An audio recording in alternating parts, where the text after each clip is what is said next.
Woohoo, there's our disclosure. Okay, so everybody, welcome. This has been an event in the works here. I'm really excited. I'm David Kinder, if you don't know who I am, which is kind of strange of how much notoriety I've been getting lately. I'm a little surprised. It's a little freaky for me. But I'm really excited to be the moderator of this open panel. Tom and I talked about this about, I don't know, 6 weeks ago. We started reaching out, and one of the neatest things about our industry is that when you reach out to people who are successful, they're almost always willing to give back and contribute and help. You'll find that just about everywhere. And so I'm excited to introduce our panelists. And yeah, technically, do I really need to introduce them? No, but we're going to do the honor of doing that, mainly because there's some stuff that I didn't know. So I'm going to start with Tom.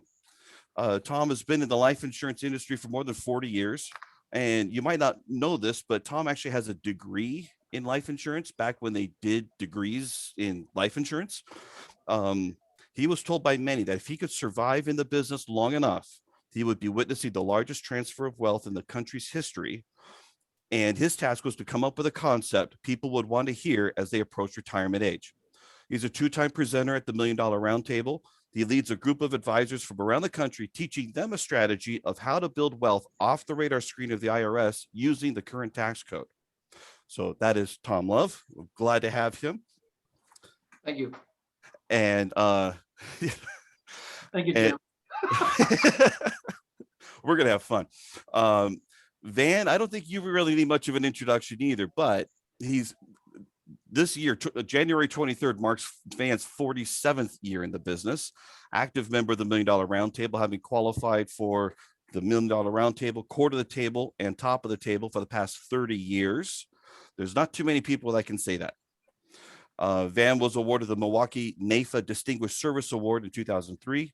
In 2010, Van was the proud recipient of the AJAC, I can never say that, Newsom Distinguished Service Award for NAIFA in Wisconsin. It's also qualified for National Sales Achievement Award, National Quality Award, the Health Insurance Quality Award, and has qualified many times for the National Association of Health Underwriters Leading Producers Roundtable. Van was selected by Senior Market Advisor magazine as the 2010 Advisor of the Year. Van believes that the next decade will be the greatest time ever for insurance and financial service professionals. So I'm thrilled to have Van here, one of my heroes. Pleased to introduce Jim. Now, Jim, I've been following you for a while, but half the stuff that you sent me, I did not know. This is amazing. So let me go from here. Preserve, promote, and propel the life insurance advisor business is Jim Ruda's mission. A retired insurance advisor and executive manager of a 250 advisor agency in Toronto, Canada. Jim started as a 22-year-old agent and today is a global insurance industry thought leader. He has spoken 4 times at the $1 Million Roundtable, the annual meeting, including the main platform, and at major events around the world. He is a best-selling author, How to Win Sales and Increase Profits, and Don't Worry, Retire Happy with Tom Hegna and Mike Morrow. Also an industry media personality and co-founder and host of the Canada Sales Congress, now CSC Television. Jim is Canadian ambassador for lifehappens.org.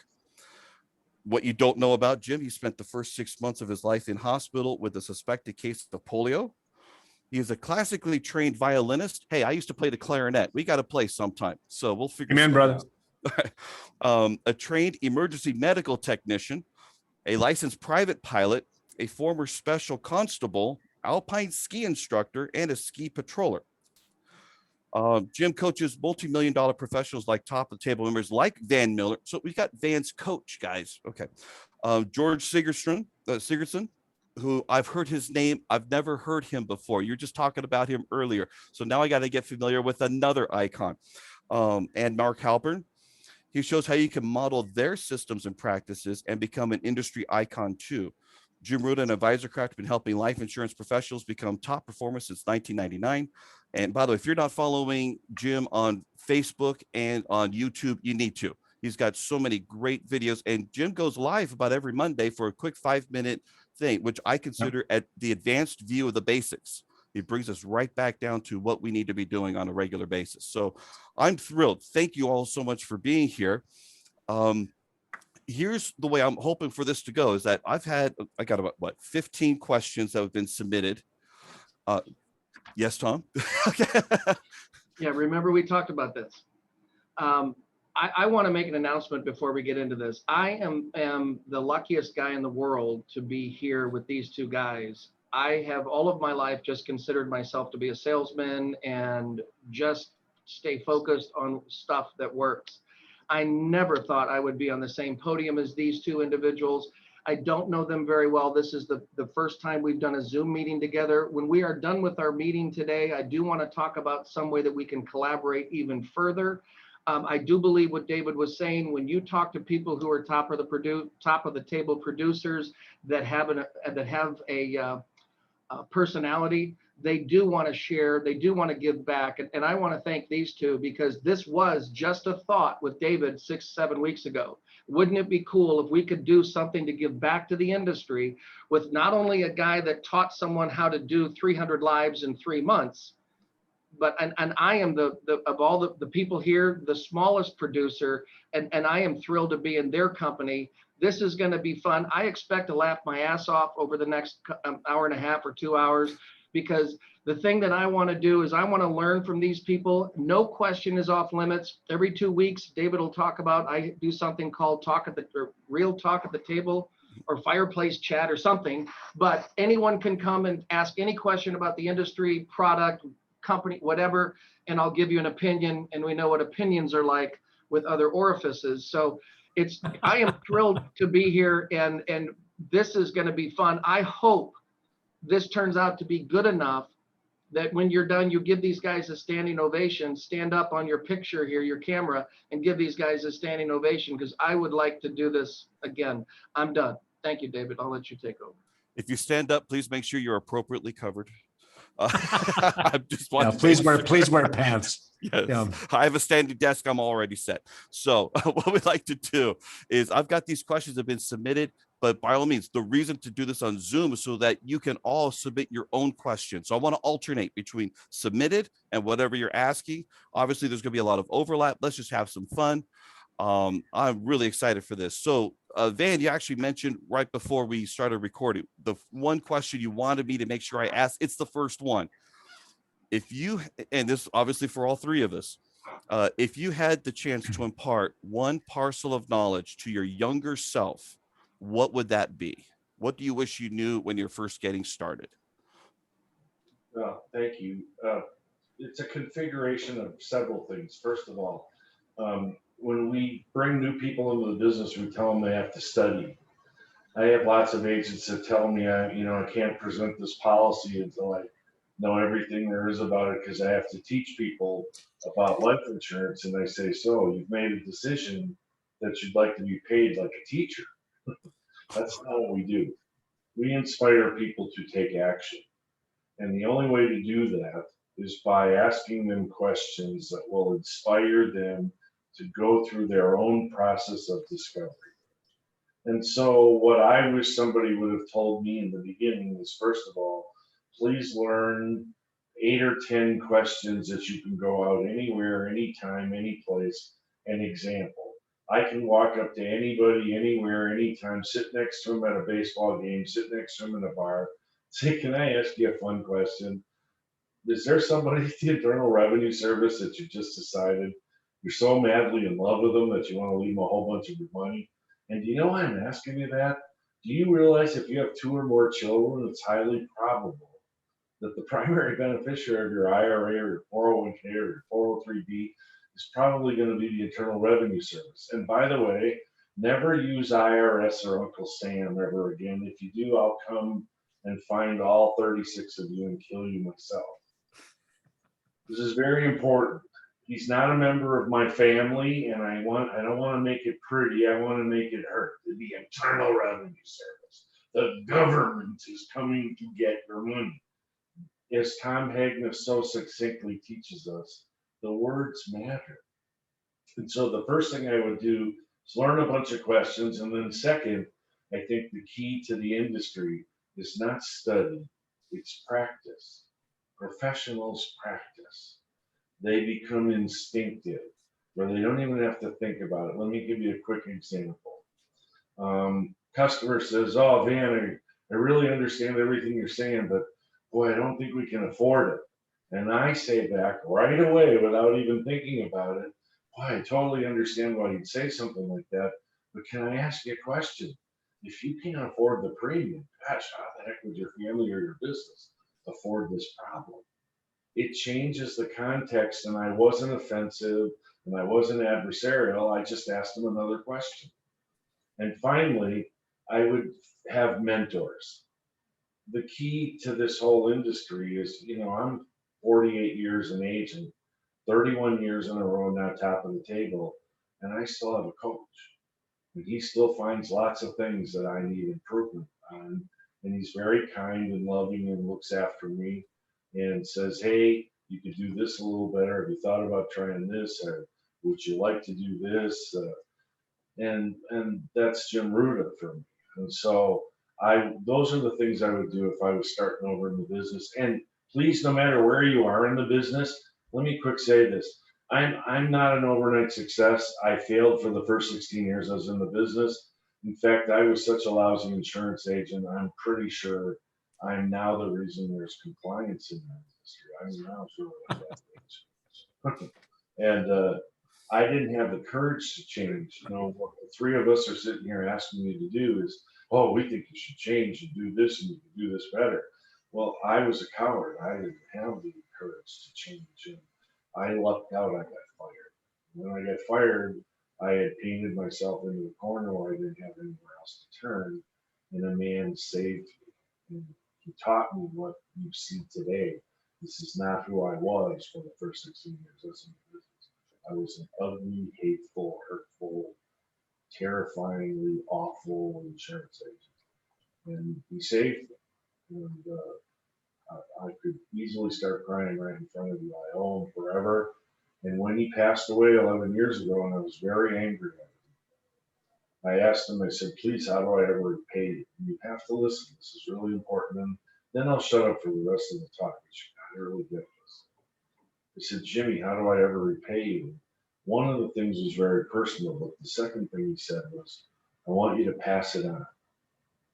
And please, everybody listening to me, I was furious with him. I was angry. I was getting in part of my career where I didn't really want to be out there that much anymore. He said, pass it on. Now, do you know who the hardest people in the world to talk to? It's not my customers. It's not prospects. They're easy. Man, I'm running 30 to 50 appointments a week. This is no brainer. The hardest people in the world to talk to are other agents. They're looking to knock you down. They're looking to find something wrong with you. And so I have to study and practice and study so that I can talk to other agents. And what I didn't realize is 11 years later, from the grave, Jimmy is training me. And then he hooked me up with another Jim Ruda, who's still training me. And that's how you continue to grow. You grow and you get bigger and you grow and you get bigger. And I'm lucky. I owe, and I'll do this until the day I die. I want you to understand, I'm going to sell insurance for another 50 years yet. You mark my words, I'll be here 50 years from now, knocking on doors. Wow. Kind of a long-winded answer, but that's what I would, even if you're an experienced agent, I would change immediately to asking questions, inspiring people to take action, and I would emulate somebody, a Tom Hagna, a David McKnight, who I adore. I'm having a stroke right in front of me. Don Blanton, Tom Love. Jesus, if you don't emulate Tom Love, he's being all real shy and humble here. This is one of the best insurance agents in America, period, bar none. Other really big hitters go, geez, I wish I could sell like Tom Love. So please, you have to get this. You have to have some heroes. I have heroes. I have people that I aspire to be like and emulate, and that's what's so spectacular for all of you. I'm done. Jim? Well, nothing much there. Maybe we'll have more luck with Tom Love. I don't know. I want to hear what you have to say, Jim. If you had to do it all over again, what would you do today? Different. Well, look, with so as you have. so let me just I'll be a little different than Van, although I agree with Van 100%. One of the things he said I've encapsulated many years ago into a very short phrase. and that is that knowing does not precede doing. And a lot of people think they have to be very, very smart technically to be successful in this business. I don't think that's the case. You got to get out there. You've got to get your knocks. You got to work that out. And that Van is exactly right. You do have to get out there and practice and get the job done. Not to lie, cheat, or steal. Nothing about that, but to make sure you're doing that. But as far as the three things, there's three things that I've thought about that I think would make a big difference. It would have made a difference to me as I looked at this. And by the way, if I'd really been smart, I'd have never gone into management. I'd have been a top advisor like my buddy George Sigurdsson, who I worked with in Winnipeg going back to the late 70s. So I started in 77, and I knew George then. If I'd been smart, I'd have stuck around George more and not have gone into management when they lured me in at the age of 24. But here's the point. Three things. Number one, I would say, look, Ruta, don't be too smart. Don't outsmart yourself out of the success you deserve. Don't think you know how to do this. Just do what you're told. Do the things. There are things that work, and I was maybe a little too well-spoken and could convince my manager back in the day that I also had an opinion. But of course, what the hell do I know about doing this business when you're 22 years old, like I was when I started? You know nothing. It's like John Savage used to say, they say, listen to your kids. And Savage used to say, what the hell can you learn from a 7-year-old? And that's pretty much the way I was a 7-year-old, but they were listening to me. So don't be too smart and outsmart yourself from the success that you really deserve. Follow. There are ways to do this. Second thing, I'd say be braver in this business. Believe in yourself more. Don't be so worried about everybody else. We have a habit of overestimating the knowledge, skills, and abilities of others and underestimating our own.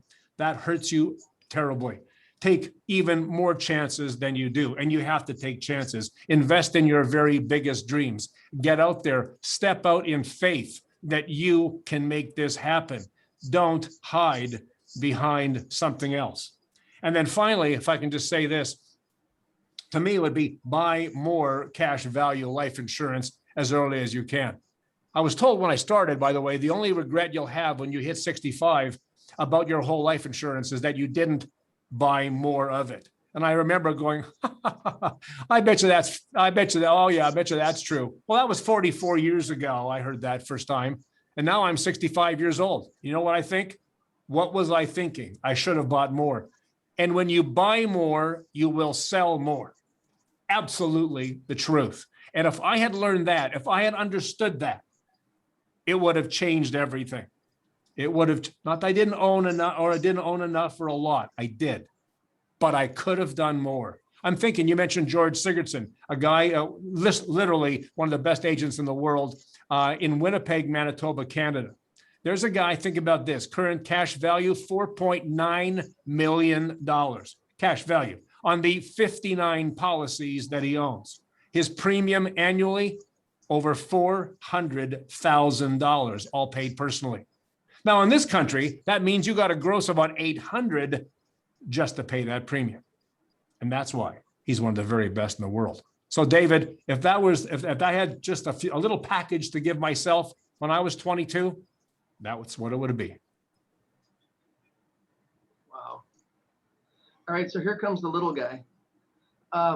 There's two things that I would recommend. One of them is to stop selling. One of them is to learn how to communicate. Life insurance is the most fascinating financial tool ever invented by man, that people have no clue how good it is, because we've been taught to talk about features and benefits and not the problems that it solves. So the first thing I would do is I would learn how to communicate in a manner that you become a person of interest without talking about a feature and a benefit. Honest curiosity will lead you anywhere in the world. I tell the people in my group, enthusiasm will get you in every door in the world. Knowledge will keep you in that door, but finesse is going to close the deal. And if you don't know when to start and stop and start and stop and get off the selling mode, you will never succeed in this business. The second thing I would ask you to do, and when I go around the country and I have an audience full of people, I will ask them, how many people drove this morning to come to see us? And of course, everybody raises their hand. And the next question is, how many drove on an expressway? And half the people drove on an expressway. The question is, how many times did you put on a blinker to change lanes? You want to be really good in this business? Pick a lane and own it. So that anytime someone thinks about a specific product, oh yeah, that's the guy I have to go see. Do not attempt to appease everyone. You will fail at everything. If my job is to simply find people who believe as I do, the first thing my job is to find out what I believe. And if I cannot articulate what I believe, I will flounder all of my life. But if I know why I'm here, what I'm supposed to do, to whom I'm supposed to do it with, and the benefit they receive from doing business with me, I don't need to sell a thing. People will stand in line to buy what it is that you're trying to sell if you can learn how to explain what it is we're trying to solve, not how good the product is. Illustrations are worthless. Worthless. They're outdated the minute they're dry. It's the strategy, it's the concept, it's the reason why you do things, not the end result. Rate of return means nothing to someone who has a very, very strong net worth. Where your money is so much more important than what it could earn. Absolutely brilliant. And I've got to echo what Gwen put in the chat here, because she says, I like the point of not being afraid. I got some bad advisor from a guy, or bad advice, I think, from a guy who was working with when I first started and hurt a client. I'm still probably too careful with what I do. And I got to admit, when I was first getting started on the insurance side of our business, I didn't know anything. And yet I had my Series 7, my 66, my CHFC. I thought I was ready and raring to go. Figured out that no one else knew how to position themselves. They didn't know how to quantify the package of results they can give. It made it so much more difficult. But you've hit the nail on the head. We got to know what we're offering, what the results can be, so we can have that firm testimony and conviction behind what we're talking about. Absolutely. And by the way, you're preaching to the choir here, because one of my weak points, and I don't mind broadcasting it, I have a problem getting activated at times. I have no problem sharing that. And so the things you're talking about are absolutely true. David, can I add one more thing? There was a post recently in Facebook. I live in Nashville, and somebody posted, I have $10,000. Where should I invest it? Yeah, right, man, right? And the response was, if you're serious, I would take that $10,000 and go out and buy a mentor, a business coach, so that you will learn to never ask that question again. And I'm walking proof that works. I just have to echo everything Tom said in his comments. Tom, you're 100% right. You're 100% right. This is anybody, you could get full value from your time with this meeting by listening to what Tom just said. David?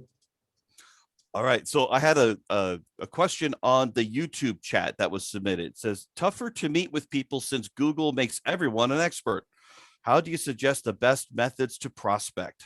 May I go first? Yeah. Exactly what Van said. Learn to ask questions. Do not go on YouTube saying I'm smart. You don't need to. That's the dumbest way you can approach to be smart. You want to be smart? Intrigue me. Give me a question I didn't know the answer to, and let me think through the process. Don't tell me I'm doing it wrong. Ask me a question in such a manner that I recognize I may not be doing it right. You offend me, we're done. You want to include me in a way that puts me in a better position, I'm in for life. That's how everything you're doing on social media should be in the form of a question. Stop telling people how smart you are and listen to what Van just said. Go ahead, Jimmy. Oh, look, I think Tom's right. I don't think you compete. I think that's the point. If you're going to compete, you're going to get into all kinds of matches. And over the years, what I've seen is when advisors try to compete with each other, or you're on Google to try to see who's the smartest, I mean, first of all, it's a loser's game. That's not gonna, it'll end well. Instead, you want to be a thought leader. You want to help people out. And I think Tom's point and Van's point is right on. Ask the right questions, intrigue me. And I talk about this on my icon protocol strategy, which is really, you need to be inspired about something. People buy who you are. They buy who you are, not what you're selling. And if you have that energy, if you have that heat, listen to what Tom just did. Tom just laid it down. He got excited. Why? Because it matters to him. And when it matters to you, I don't care who Google thinks is smart. You will attract the people who are like you. Something that was said even before we started this is that you want to work with believers and not with the doubters. And that was, I think, what Tom was getting at in another question that we didn't even get on recording at this point. But you're absolutely right. You're looking for the people who accept and understand what you're doing, that believe as you believe. If you find those people, and that's why prospecting is a job. It's not everybody buys from Tom Love or buys from Van Mueller. Not everybody. Some people are just wrong, and that's okay. But honestly, you really don't want to compete. You want to create your own lane. To go back to what Tom said, get in a lane, specialize in something, and be great at it. And then people will come to you. David? Van? Can I share a couple of things? First of all, there's lots of times I sit down with customers right now. Two things. I sit down and I say, before we get started, this is really important. I want you to understand, if we were sitting here 5 years ago, I'd have told you the crash was imminent, and I've been wrong for 5 years. I want to make sure you know that. And then I get myself out of trouble. Watch how easy it is. I say, can I ask you something? Why have I been wrong? Has it been because the government is manipulating the interest rates? Has it been because Wall Street is manipulating the markets? And then I say, it's very important. Don't you get tired of every time you meet somebody like me, they tell you they know all this stuff and it turns out they don't know anything? I say, well, you just have a little fun with me. That's one of my famous transition sentences. You just have a little fun with me. Come on, just mess around with me in this. Here's what I want to ask you. Would it be okay if I could prove to you right now that I don't know anything? We have some fun. Watch. This is really easy. Can I ask you something? The President of the United States, they have access to more tools, more information, more advisors, more everything than anybody on planet Earth. And then I stop and I look at the customer and I say, so with all of that ability, have they been able to fix the economy? They go, they laugh. Then I say, then the head of the Federal Reserve, and they say, I asked you about that separately? Because a lot of people don't realize this, but the Federal Reserve is not part of the government. They're separate from the government. And there's an argument that the head of the Federal Reserve is probably just as powerful as the president for a couple of reasons. First of all, they're the head of all the banks, but even more importantly, they can print all the money. I stop there and humor eases tension. So I say, gosh, I think I'd like to marry the head of the Federal Reserve. What? You print money. But then I say, now let me ask you something. The interest rates are at zero. They just announced that till the end of 2023, they're probably going to keep the interest rates at zero. So does it sound like they've been able to fix the economy? And they go, no. I say, so let me ask you something. Really? Be serious with me. Wouldn't I be lying to you if I told you I knew what was going to happen? Don't you get sick of that? So here's my question, and then we'll be done. If nobody knows what's going to happen, what if we could develop a strategy that, first of all, would guarantee that none of these entities could ever harm you again? Gosh, wouldn't that be an amazing strategy? And that's not good enough, because if we don't help you build a successful financial retirement future, we're not going to be okay. So here's the second part of it. What if, because we didn't lose any money, we could take advantage of that money that we built in this strategy to take advantage of every blunder they make for the rest of their lives? And here's the coup de grace. Ready? What if we could do all of that with reduced or total elimination of our income tax liability? My goodness, wouldn't that be spectacular? And if you knew you could do that, when would you want to get started? Before or after the next one? I'm 5 questions away telling them I don't know a thing from making a sale. And it happens, I would bet you 9 out of 10 times they go, boy, I've never had anybody tell me they didn't know anything and then they could devise a strategy. And I say, isn't that the purpose of what we're here together for? Is that all of us together, we're going to develop this strategy that allows us to always win rather than always lose. Would that be okay? And see, you'll notice I'm still not telling them anything. I'm still not talking about a product. I'm still not doing any of that. And they don't care what product I put it in as long as it does all the things I just said it would do. And so that's what I've learned from all the greats. I stopped trying to prove to people how smart I was, and I go out of my way to prove to my customer how smart they are. And I do it with questions. Brilliant. Love it. All right. The next one. This is a philosophy one. This is going to be fun. Van, when we met last week, one of the things is that you said is that we're in a polarized society and you don't want to offend people so that you can help them. Didn't we just talk about this? We did, but it was before we hit the record button. Tom, you said you want to go ahead and offend 85% of the population so they leave you alone and find the 15%. I'm going to shoot you. And Jim, which way would you prefer to either be or coach your clients? Oh, there you go. All right, Jim. Oh, sure. Let me start this war. Yeah, why not? That's all ideal. I listen. I don't think look. Here's the deal. I mean, as written, either of these things can be true, and that's not a problem. But here's the point. It's not really as written here anyway. I think it's better, in fact, that Tom talks about this because Tom wants to clarify this. And Tom, I think you should, because then we can have a real discussion about what's really going on here. Tom? All right. So it was 2013 that I was introduced to Simon Sinek. And Simon Sinek's 18-minute and 4-second video, Start With Why, changed my life.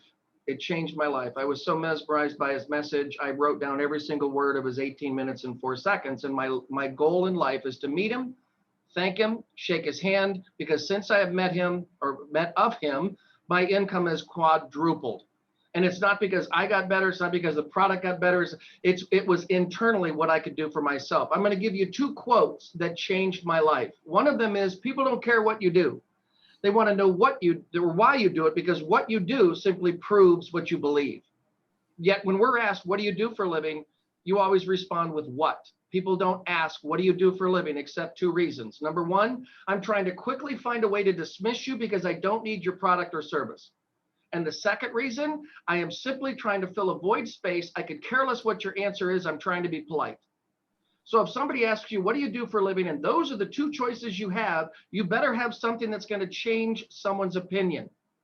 And the second thing he said, now everyone on this call, please listen carefully. As a salesperson, your job is not to go out and find people who need to buy the product you're trying to sell. Your job as a salesperson is to simply go out and find people who believe what you believe. The problem with our industry and the way that we are taught to be everything to everybody.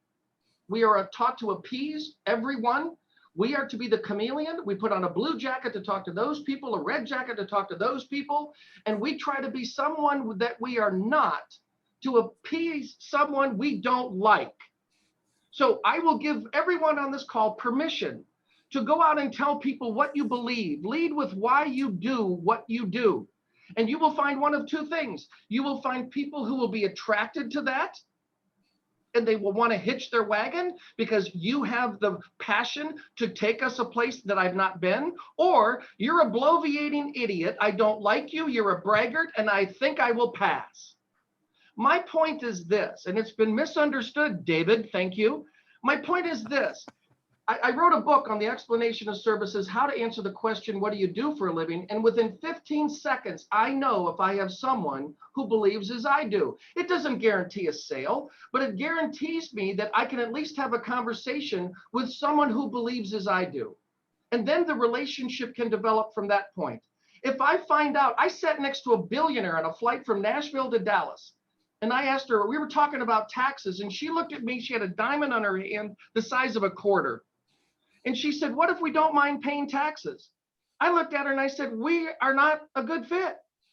Now, 5 years ago, I would have sent her a leather mind you, a leather-bound binder of every financial product and service I had, hoping to get an opportunity to talk to this woman. What did I do? I simply excused myself. We're just not a good fit. I need to find people who believe as I do. I gave up trying to appease everyone. That is a guaranteed way of failing. So it's not that I'm rude. It's not that I'm arrogant. It's just I have an agenda. I have an agenda to teach what I believe to everyone who wants to hear what I believe. My job is not to convince what's coming out of my mouth is anything they should do. That's the difference. Here's what I believe. Do you believe as I do? Yes, wonderful. We have an opportunity to work together. Doesn't guarantee anything. That's my point. You know, I kind of say that Van's got a great point. Van, you know, when you talk, somebody will ask you the question, how can you tell whether or not you can sell somebody on the first interview? And you've got a way to figure out how that can work on that, how you can sell on the first interview. And I think that fits right in here. Do you know, does that make, am I making sense here? You know what I'm talking about? Yeah, well, but see, I would approach it differently than Tom. I agree totally that I'm not everybody's cup of tea, but I go through a process. I've figured out how to do LEAP, the power of zero, circle of wealth, all of the, I can do them in 5 questions. Never takes me, I do not have any sales presentations that take longer than 15 minutes. If it takes longer than 15 minutes, I'm not going to inspire them anyway, because their attention span is approximately 8 seconds. The attention span of a goldfish is currently 9 seconds. And I ask an audience, I say, please, everybody that still reads books, will you raise your hands? And they do, and I say, do you ever forget what you've read when you get to the bottom of a page? And they go, everybody in the room raises their hand. And I say, well, that's your attention span. So I don't give big, long sales presentations. And what Tom is saying is, see, I don't have the personality to do what he does. So what I did is I figured out a way by asking these 5 questions. I'll just quick tell them. They take very quick. I ask a customer, I say, man, do you think taxes are going to be higher in the future? Just yes or no. And they go, yes. Now, please, I'm doing this very fast. When you do it with a customer, you're doing it. He said the magic word, please write it down. Tom said, so I can have a conversation. I don't do pitches. I don't do sales presentations. I have conversations with people about stuff that really matters. That's what I do for a living. So I said, do you think taxes will be higher in the future? Just yes or no. They go, yes. I say, do you think it's possible they could be way higher? They go, absolutely, I think they could. I say, can I ask you something? You have other advisors, you have an accountant, you have an attorney, you have all of these other people. And I bet you nobody has ever asked you this question before. Nobody. Are you ready? And they do it exactly that way. Are you ready? And they go, yeah. And they said, do you want to pay those taxes? Now, if the guy says, yeah, I don't mind paying the taxes, normally, if you were Tom Love, you'd say, fine. Well, I have a 5-question presentation. So the second question would be, man, do you think benefits are going to be lower in the future? Higher deductibles, higher premium, more out of pocket. Doesn't that mean a lower standard of living for you and your family? Boy, what if there was a way that you could easily replace all those lost benefits? When would you want to do that? Before or after you lose the benefits? And they say right away, I don't care about that. So then you go to the third one. So if there's higher taxes and lower benefits, is that going to fix everything in our economy? Probably not. So I think this is the real dangerous one coming up. Isn't the government going to have to print more money? And what do you call that? And most people don't know. Please, it's inflation, but most agents don't know. Please learn this phrase if you get anything from what I'm talking about today. Start talking to people about reduced purchasing power of their money. This will affect, they're lying to you, the government. They're not going to income tax you. They're going to stealth tax you.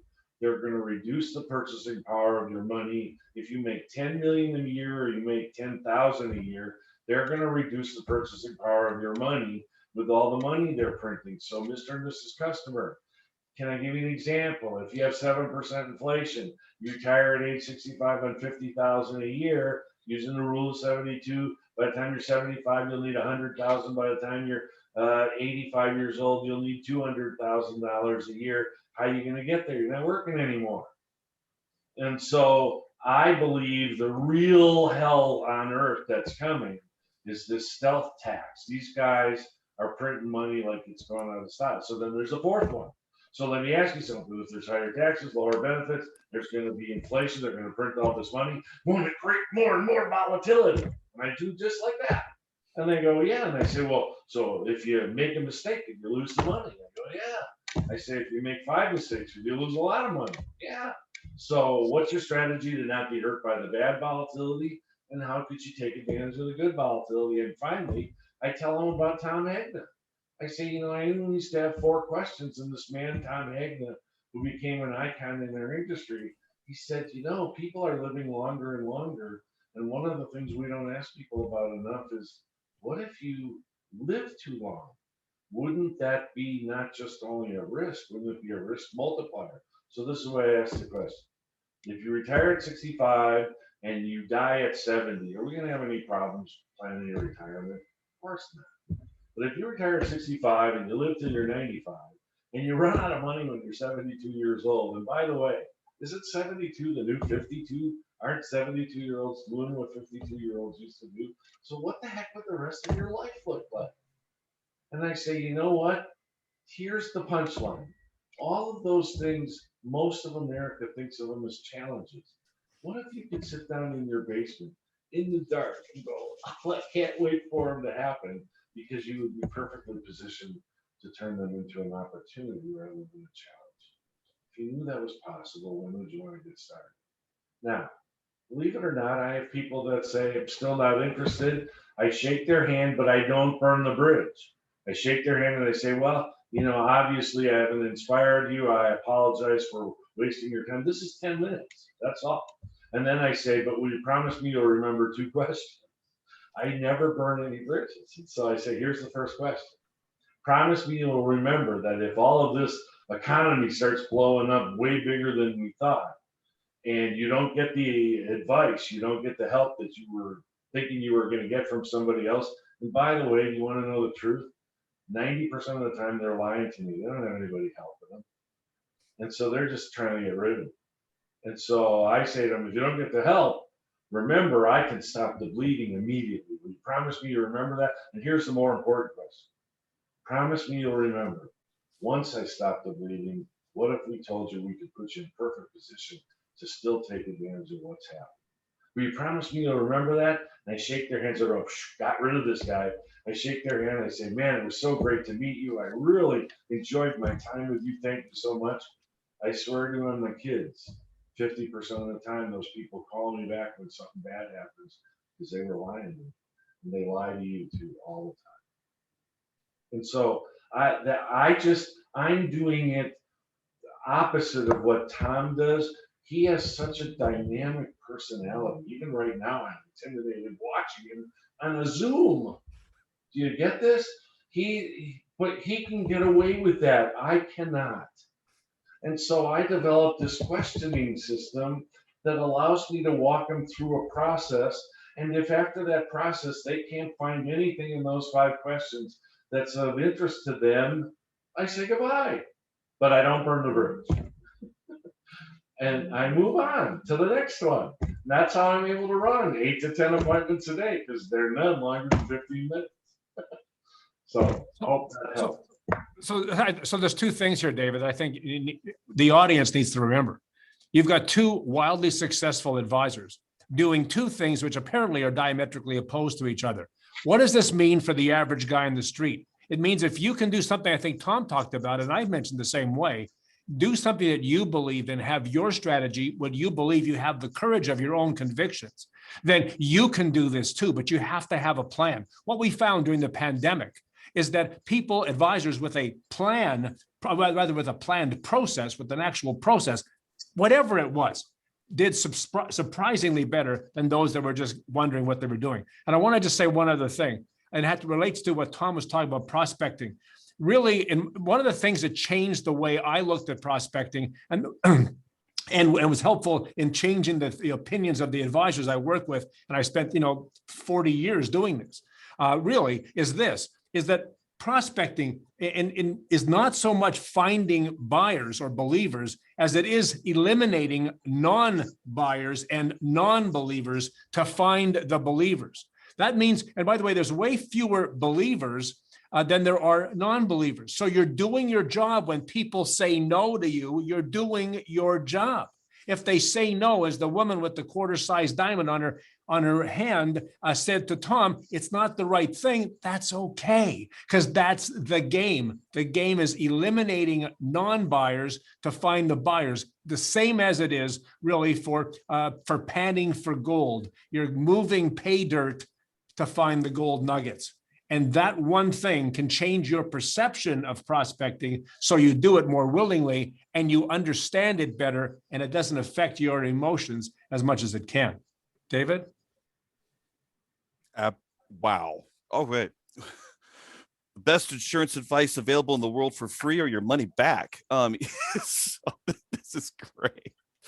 I want to go to one of the biggest things that ends up being asked in the life insurance agent discussion group. What are your thoughts on leads? And Van, I saw you last week and you were with Bankers Life for 16 years. And admittedly, you said the only reason you survived was because they had leads, probably orphan policies and things like that. How and when did you make the transition to creating your own prospects and appointments rather than, and of course you admit you were fired, so maybe you had to, but I wanted to kind of get your mindset shift going from being dependent on the lead source to creating your own. I don't want to take a long time here because I want to leave time for Tom and Jim. I hope everybody will stay on, but I hope you'll laugh at this. We used to have a guy named Paul Harvey that advertised us, the White Cross plan. I got a lead one time. I'll show you how bad of an agent it was. The lead said, "Dear Paul Harvey, God bless you, Paul Harvey. Will you please send an agent to our home to sell us insurance?" I blew that sale. That was a little bit. And so I want you to understand, I know both worlds because I'm not a year or two, I was 16 years a dirtball. There's no other way to explain it, a dirtball. And please, if you'll laugh with me, I hope you'll laugh. I'm still a dirtball. I just sell a lot of insurance now. So anyway, the key is easy. The key is easy. Ready, everybody? It's learning to have great conversations and ask people about what it does, not what it is. If you could find a way to never lose any money ever again, Mr. or Mrs. Customer, would that be a benefit you'd be interested in? See, it's a question. They right away it raises their thing. I have another question. I go to people and I say, what if there was a way you could be the beneficiary of your own life insurance policy while you were still alive? And I say, wait, don't answer. You know why I'm asking that? Because what do most people think you have to do in order to collect on life insurance? And they say, well, you got to die. And I say, well, I'll tell you what, I'd be happy to pay any amount of money you could ever declare if you can prove to me that we've ever sent any money to a dead person. That's not called death insurance. It's life insurance. It's there to take care of the people we love, the businesses we've created, and the charities we have consideration for. And watch, I lean in and I say, if you think I want you to die, I don't. What if I could show you all the living benefits that you could have complete success, not only for financial and retirement success, what if you could use the same exact dollar for protection? If you died too soon, if you had a critical illness like a heart attack, stroke, or cancer, if you needed long-term care, if you need any of those things, what if you could use the same dollar to protect all of those things? But if you never needed them, you wouldn't have wasted 1 cent on any of those things. If you knew like something like that was available, tell me the truth. Do you know anything else in the world that can do what I just described to you? They don't. See, we keep talking about policies and interest rates. Please listen to me. This is so important. Every one of you sell the best life insurance policy in America. There's no way to declare who's got the best because you don't know how many people are going to die. You don't know what the interest rates are going to be. You don't know anything. So the only thing that matters is, will the strategy do what you promised it will do? And any policy you plug in, if you help them achieve these things we just described, You have the best policy in America. And if you can't leave this talk right now, understanding and knowing that, then to be honest with you, I failed. Open a Taco Bell. About the product. It's about you. You're the magic. You're the key. You're the person that will make it all happen. And the only way that you can prove to people that you care about them is not by talking about you, but by asking about them. Sorry, please don't finish this little thingy, but I get kind of wound up with this because for me, prospecting is so, I'm 100 appointments behind right now. I'm not kidding. You don't want to sit next to me on a plane. You don't want to sit next to me in a bar. You certainly don't want to sit next to me at a sporting event because they drip on you. I don't talk that. I say, man, isn't it something what's going on in the economy? Do you think they're going to raise the hell out of our taxes again? Gosh, you're going to just let them, you know. And I drip on them. I saw the guy, I'm standing underneath, he's changing the tires on my car. I'm standing there, I don't know a thing about cars. You know, why is that rust there? Will that hurt my car? So, no, and I said, boy, you know why I'm wearing out all these tires? Because we have to call on all these people because the government's going to come and take everybody's money because they don't have any money, and they're starting to develop all these strategies where they're going to take all this. And the guy looks at me and goes, you know, it's funny you bring that up. He goes, I just inherited $600,000 from my uncle. And I was trying to figure out what the hell I was going to do with it. Do you have any recommendations? Guess who bought my tires? I sell people in grocery stores. I sell people. My dry cleaner has their insurance with me. My butcher. I don't sell them insurance. I ask them questions. I have conversations, like Tom said, I have conversations with them about life. And do you want to be in control of your life, or do you want to let the Internal Revenue Service, Wall Street, and the banks be in control of your life? You pick. You want to go, Jim? I'm just going to say, I wanted to say one thing here that I think is so important. As you're watching, as an audience member watching this, you got to remember something. You know, the biggest question since 1927, when the MDRT first formed, and of course, I think in that year they asked for the biggest concerns that advisors had. Prospecting was it. I'm sure that was the case before then. And every single study since then has always said that prospecting is the biggest concern. Here's the thing: what you just heard from Van Mueller is also the biggest answer to that problem, and that is asking the right questions to intrigue people. You know, in the CFP, they say that the first step is supposed to be engage the client in writing. Here's the thing: the actual first step in the financial planning process is to entice engagement. And that's exactly what you just heard from Van, and you'll hear from Tom, and you'll hear from a lot of other people that do this well. They have those great questions that intrigue people, that inspire people. I mean, I can listen to Van and Tom all day because they inspire me. And you know why they inspire me? Because they're inspired.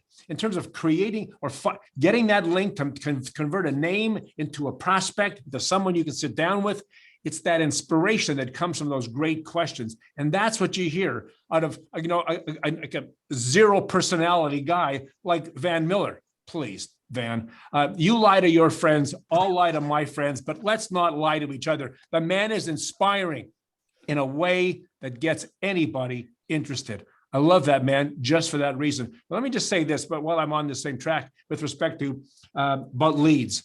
Understand this: people talk, especially on the life insurance agent discussion group, they talk about buying leads. Buying leads is such a big deal. It nauseates me. You've got to be kidding me. We're buying, and there's how many? Only 335 million people in the United States, and we've got to buy leads.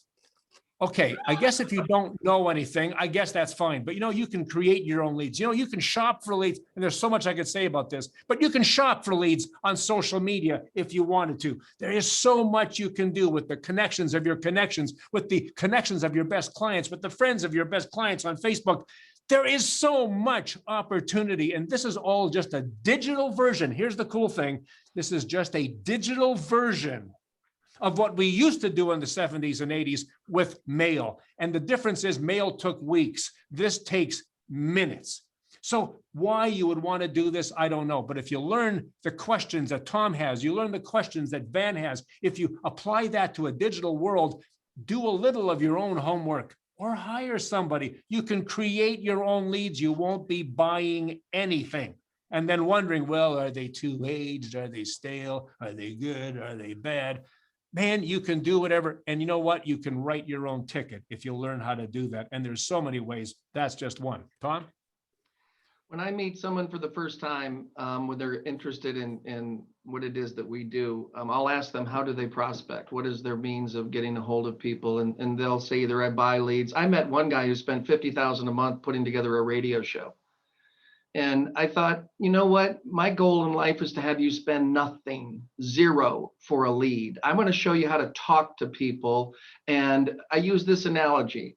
I will ask a group of people, especially insurance agents, how many people did you see last week?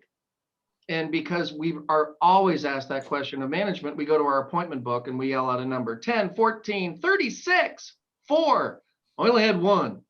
Well, you answered, how many appointments did you have? My question was, how many people did you see last week? The average person prior to COVID saw over 200 people a week. And unfortunately, you had nothing to say to 191 of them. So what if I could teach you how to become a person of interest? Because that's all Van does. I was picking up sod. And the guy says, well, what do you do for a living? And I told him, and he says, Jesus, I've got to talk to you. Okay. When I sat next to the person in the first class and I told him what I do for a living, he says, oh my God, would you teach me? I said, no. He said, what? I said, no. You want to become a person of interest? Become scarce. Scarce. Stop giving it away and start holding what you have so true to yourself that you're only going to give it to those people you want to do business with. Stop giving this stuff away.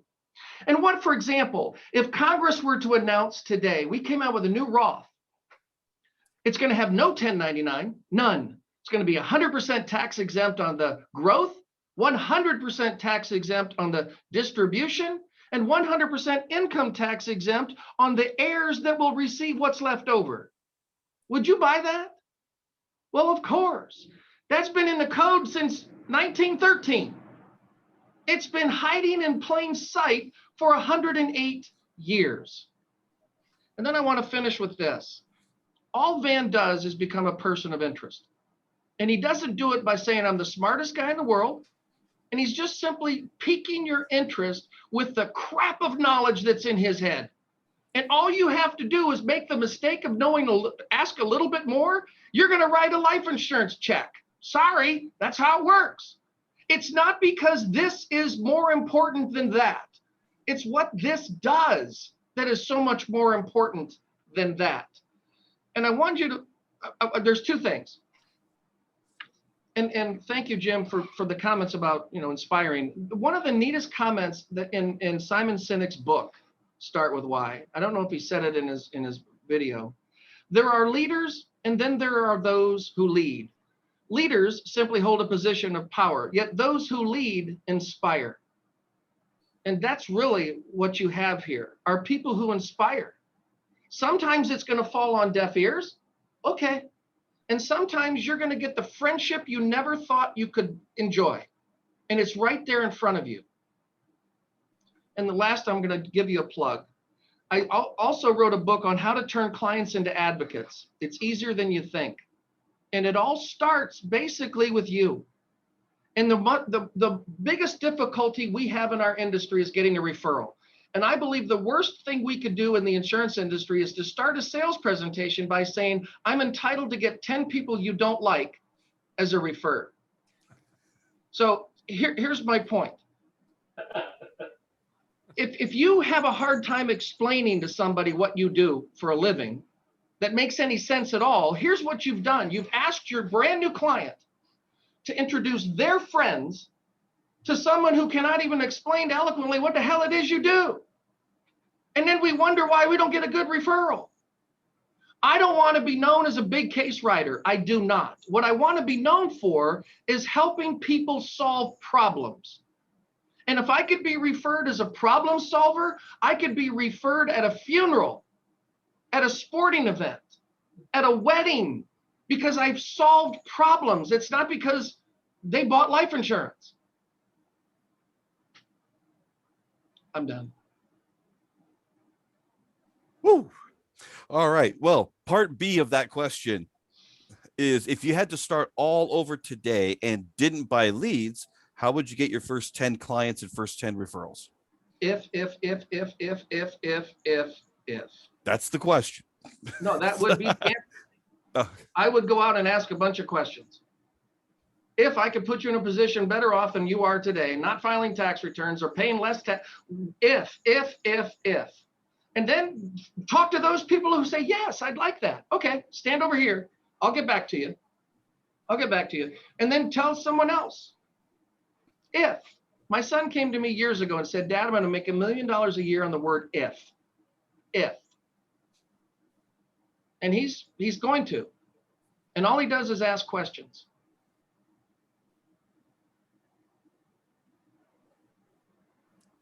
Take the Van Mueller approach, communication. Yeah, Van, I think the Van's approach is right on the money. I think it's how you would do it. You would just start with one. All you need is one to start. Learn to ask 5 questions as brilliantly as he is, and you'll write 300 apps in 4 months. Actually, Tom, 400 apps. Well, let's get it right, damn it. No, but please, you guys, everybody, it's what I'm hoping you're seeing, I'm begging that you're seeing. I hope you see how much fun I'm having. This is supposed to be fun. This is amazing. The benefit I get is way bigger than just money. I get to meet interesting people, and please get this. Americans love to give their opinion. And so I'm out there asking for their opinions about, are you worried about this? Please, there's just 2 things I want to leave you with, because it's hot right now. And I want you to be able to ask some questions that will kill. The hottest question in the insurance business right now is, what's the best age to take your Social Security? And you know the reason we're asking you that is because 93% of the people, and it's the same in Canada, by the way. When I'm in Canada, I say, what's the best age to take your RRSP?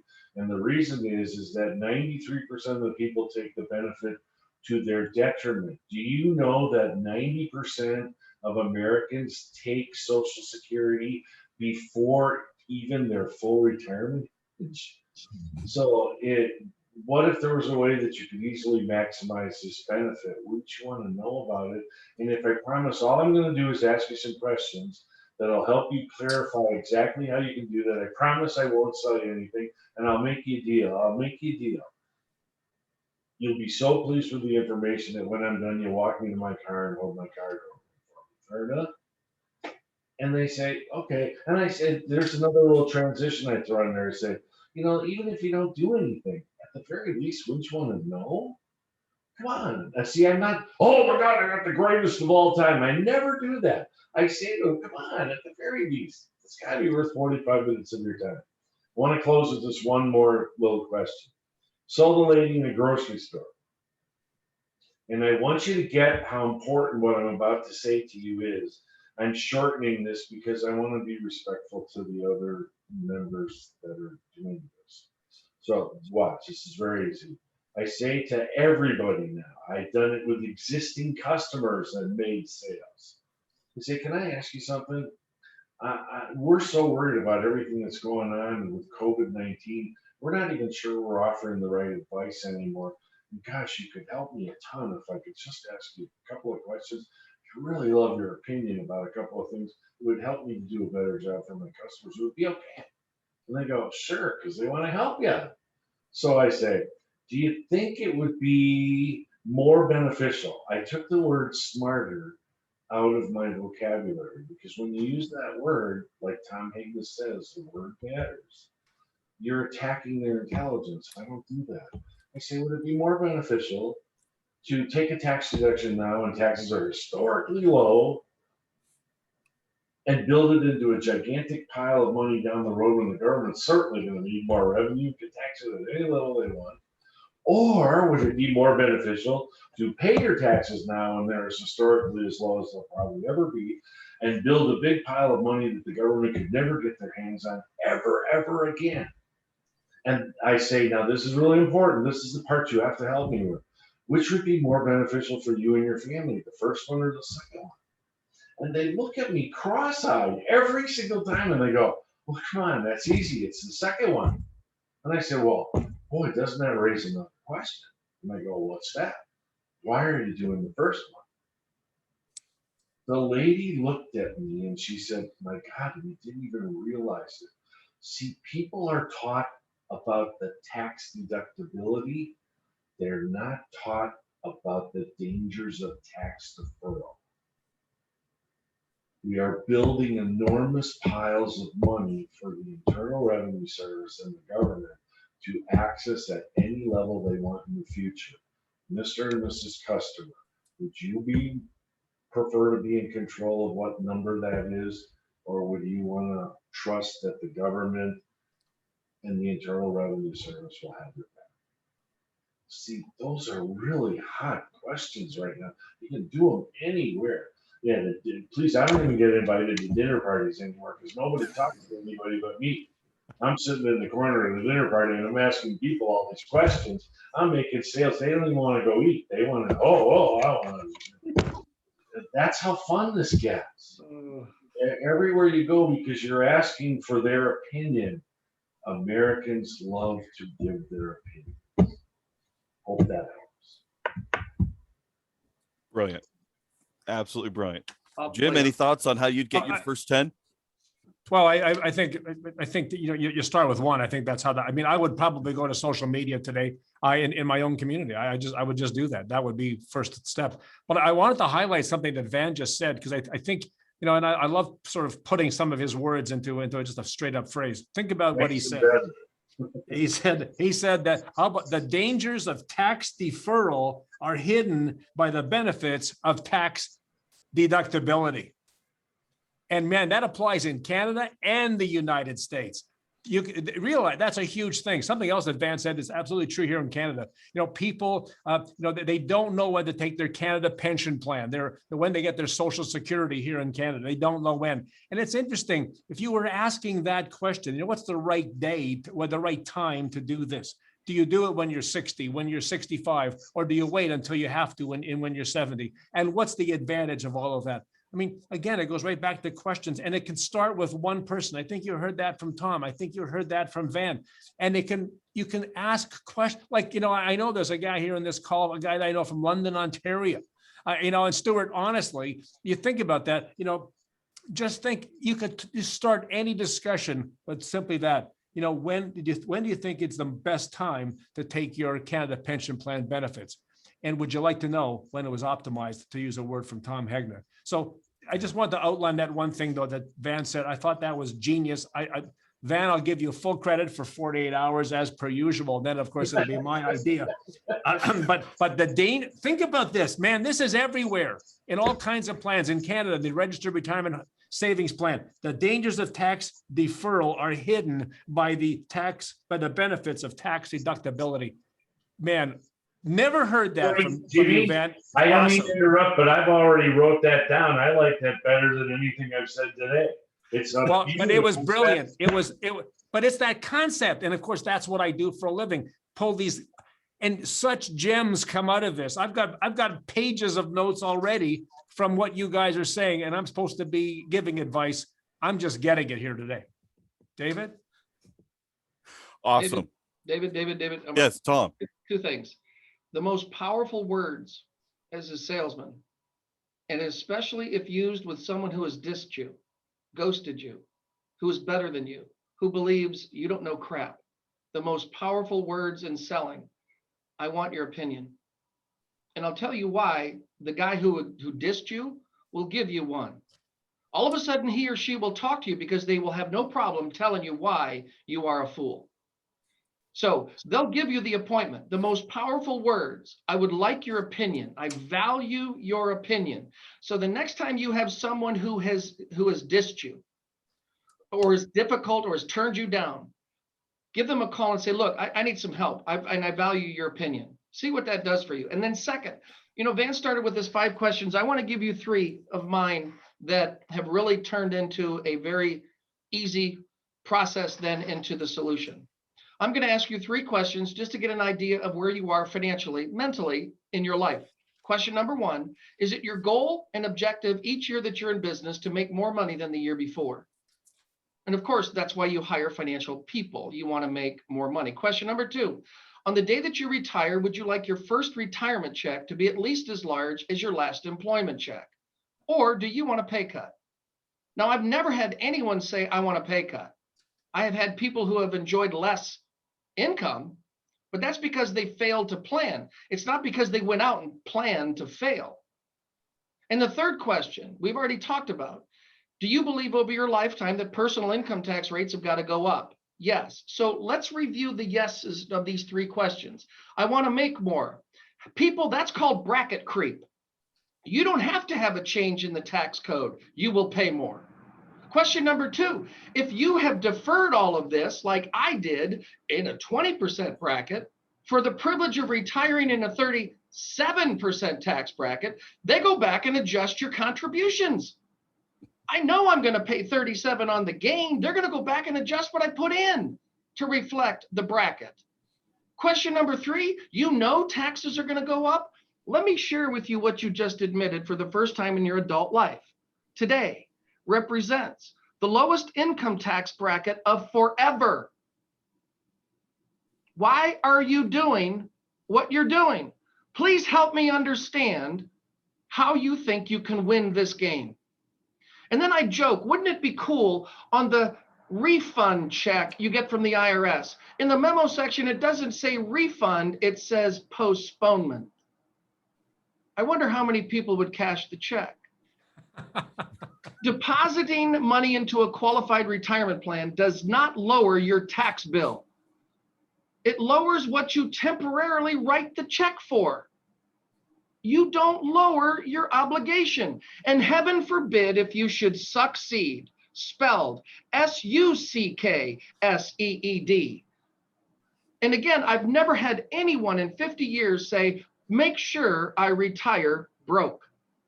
Or make sure I retire on less money. Well, the financial industry is putting people in harm's way because they are not responsible to help them understand the implications of the financial decisions they've already made. That's what I want to do. I don't care if you buy anything or not. I'm going to give you 3 promises. Number 1, this is all going to be about you.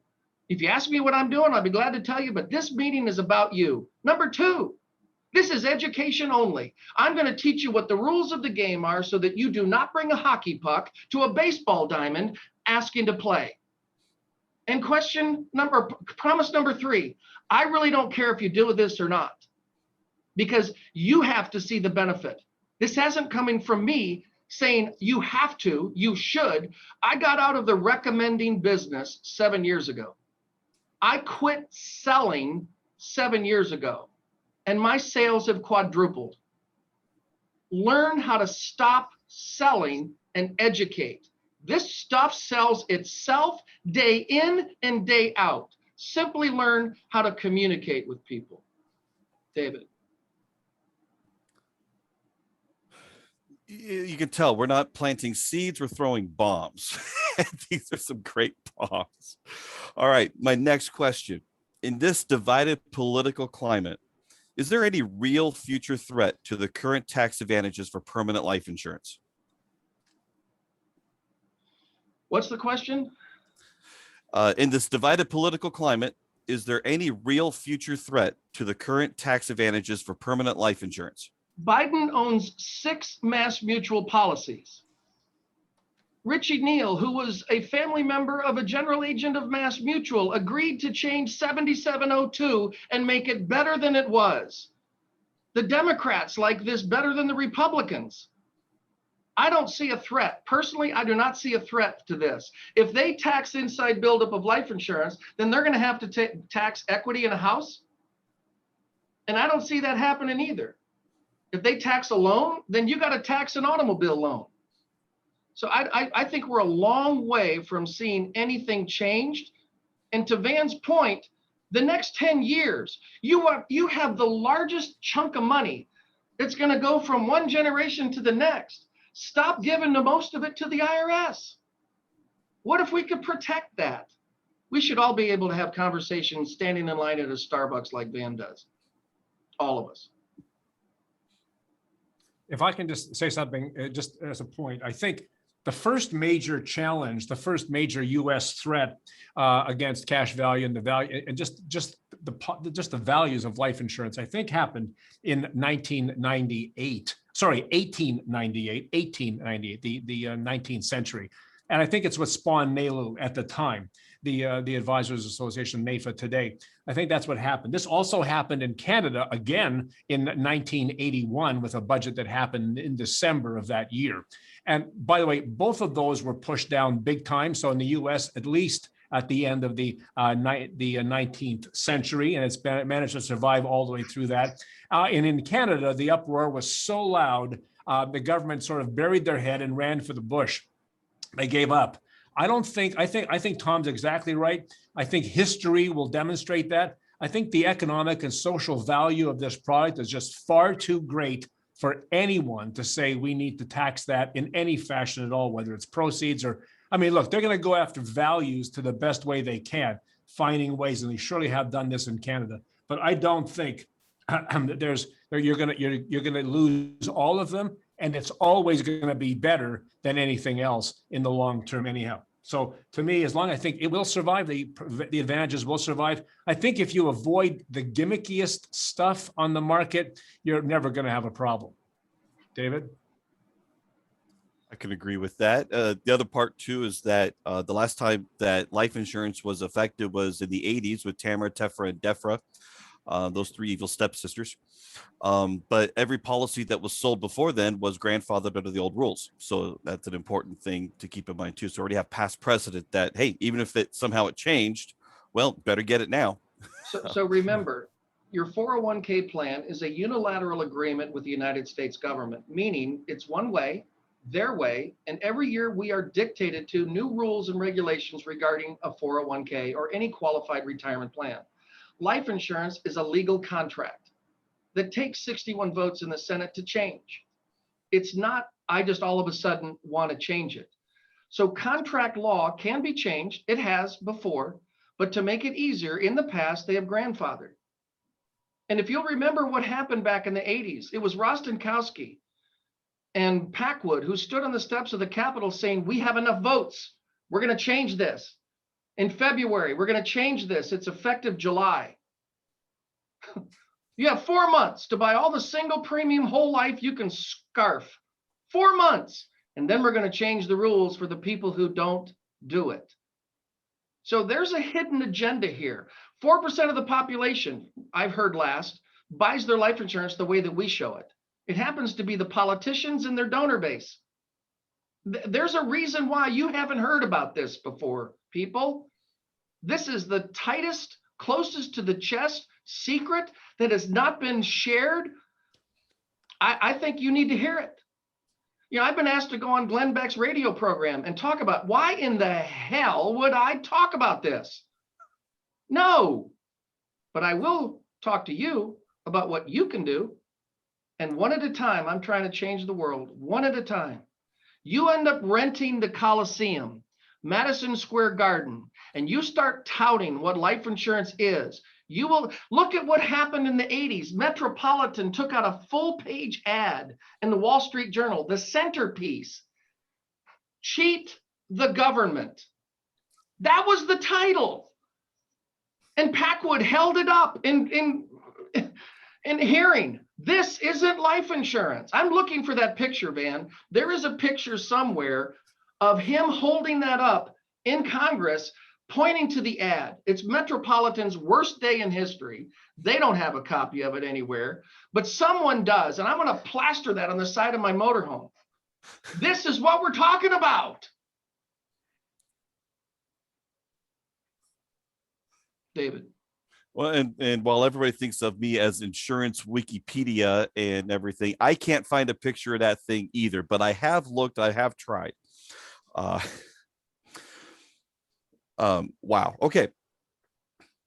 Another pretty good question here. What is the key when you transition from a young agent trying to talk to everyone to switching to building your ideal client profile and acquiring those clients only?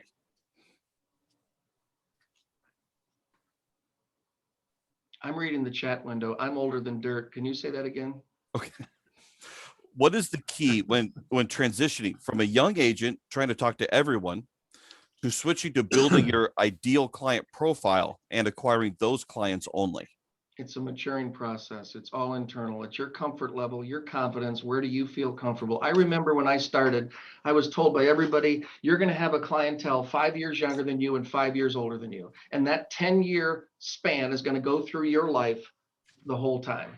And that's pretty much been true.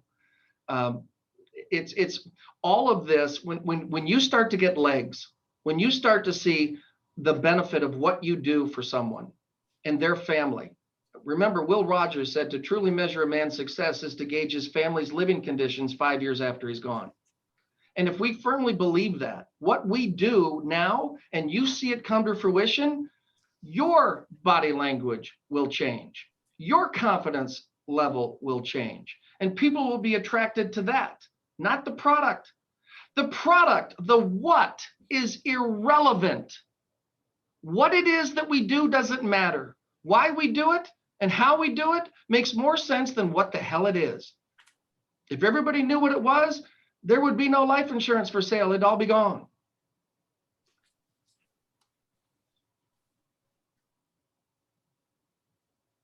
Let me give you a little different perspective on that. First of all, I think even young agents, and I have recruited hundreds and hundreds over my career. I have been involved with the same number over the years. But I think even young agents need to target where they have what I call natural influence. So even as you start early on, I think you want to find the place as a young person, as I did when I was 21 and 22 years old in this business, where you can have influence, where you can get started, where you can build some momentum. And then I think as you do that for a while, and again, you will discover your inspiration in this business, your focus for this business, where you can specialize, where you can look. I think you have to find that eventually. I think, as Tom says, you will mature. It is a maturing process. But I do think that even early on, you say, look, I mean, and I know, look, there's always examples of things that work differently. So I get all that. But I think on the larger scale, as you come into this business as a young person or a new advisor, maybe in your 40s or 50s, and we have a lot of those today, I think you want to find a place where you have natural influence. That means when you talk, they listen. When they phone, you want to talk to them. When you give them advice, they take it, where they're naturally predisposed to speak with you. And I don't care where that is, whether they're people, as Tom would say, 10 years around your age or otherwise. But you want to find a place where you can have influence, because you got to get some traction. You got to have some success early on. And I think you do have to target, and you don't try, and we heard this earlier today too, you don't try to be all things to all people all the time, especially when you start. Pick something that inspires you. I talk about ICON protocol, inspiration, communication, organization, and numeration. But the inspiration, something has to drive you to ask the questions, to prospect. Something has to drive you to take the no's. Again, if you don't risk a no, you'll never get a yes. So you have to be inspired. Something you have to believe. And ironically enough, Tom, when I first started, I used to have what I called the Jim Ruta Traveling School of Life Insurance. And I'm thinking, I did more than 100 cases as a 22-year-old. I'm thinking, what the heck? How did that work? It's because I was just telling them, and you said this, Tom. I said, if you just knew what I know, I think you'll do what I did. That's what I did. And I'd say, and here's my stuff. Here's what I did. And people bought it. And you know what? Whether they were 25 or 35 or 45, you know what? You can use that. And I love this thing. I think Van does this. He's carting around, 29 policies and showing them to people. So do a lot of people. If not that, at least the list of them. So you sell it, but you've got, again, it goes back to your own belief. But I think if you have something that you believe in, that you can sell, that you bought, man, take that to the street and just let people believe what you believe, and do what Tom said. Look for the believers. What Van says, find the people who line up with me, and don't worry about the rest. they'll change, as Van proves many times over. David? Dan, do you have any thoughts on that? No, not really. To be honest, to be honest with you, the way you find out, for me, what it is I loved was by trial and error. I, I'm listening to this, and again, I'm remembering back to when I was 16 years struggling to make ends meet, and it was very, very hard. I hated everybody. I hated having to make the calls. I hated to make the phone calls. I hated to call on the leads. I hated the people when I got there. I hated my company. I hated everything. And so I think some of it starts from, what do you like? Do you like math? Do you like technology? Do you like people? Do you want to help people? Do you want to serve people? Do you want to build relationships with people? See, I'm listening to some of this stuff. One of the things that really ticks me off in the industry, just it infuriates me, is when people say that you get referrals by asking for them. And I tell agents all the time, if anybody ever says that to you, punch the person in the face. It's violent. You shouldn't do that. I don't mean it that way, but the way you get referrals is by being referable, by being different, and I tell everybody, again, I wanted to learn these presentations because I wanted to develop some control. And I'm going to tell everybody here, when I get done giving these 5-question presentations, and I don't have just one, I have 5 of them. I have 5-question presentations. So when I meet a certain kind of person, I can adjust. I don't do as well with analytical people, even though I'm a hyper analytical, because they want illustrations. Tell you a funny story. I'm in a guy's house and he's an electrical engineer, and he says, "I want to give you $100,000, but I want to see an illustration." I said, "Well, the interest rate is 3%. Do you have a legal pad?" He said, "Yeah." So I write 100,000 at the top of the page, and I go times 0.03. End of the first year, you'll have 103,000. I turned it around and said, "There's your illustration." And he got kind of tipped. He said, "What the hell is this?" And I said, "That's your illustration." And he said, "No, I want a real illustration." I said, "Well, then you have to tell me what you think the interest rate will be next year. I don't know what that'll be. So this is the only accurate illustration I'm allowed to give you under the law." And he said, "Well, I'm not okay with that." And I said, "Well," I reached my hand out. I said, "Thank you very much. We're not going to be a good fit." And I started to walk out the door. And he goes, "Wait, where the hell are you going?" And I said, "Well, please, I can't do what you want me to do. You're asking me to be something that I'm not, and I just can't do it." And he said, "Sit down." And I said, "All I want you to do is give me an illustration." I said, "Okay, give me another page." I write 100,000 at the top of the page. I go times 0.03 is 103,000. And he said, "Well, that's the same thing you gave me on the first one." I said, "Well, I want to make sure you understand how accurate this illustration is." And he said, "Well, I'm not okay with that." And I said, "Well, thank you very much. It was nice to meet you. I'm going to leave." And he said, "Will you stop doing that?" He made me start getting irritated. He said, Where the hell are you going?" And I said, "Please understand, you are asking me to do something that I cannot do. If this is not acceptable to you, then we have to part company." And finally he goes, "Okay." He's been my customer for 15, 20 years. But what Tom and all these people, what Jim teaches, and if you talk to some of the other greats, they'll explain to you is you can't give in who you are. You have to be true to who you are. And so I like to have fun. I'm interested in people. About 75% of my clientele are women.